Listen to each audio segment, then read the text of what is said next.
I really doubt that we're going to see an inflationary cycle. It will have a temporary or transitory impact. The faster than expected increase in some of those prices is actually a good sign. The overwhelming consensus is going to pop up a little bit and then go back down.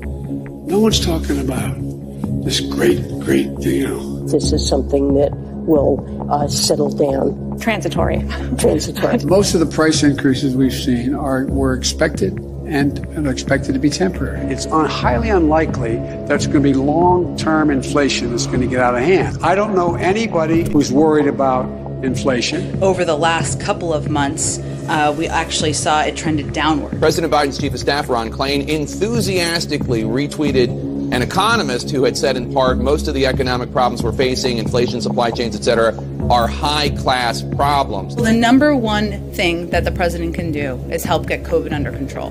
That we know is the root cause of inflation. President Biden this afternoon saying he thinks we're at the peak of the crisis right now and that lower prices are on the way.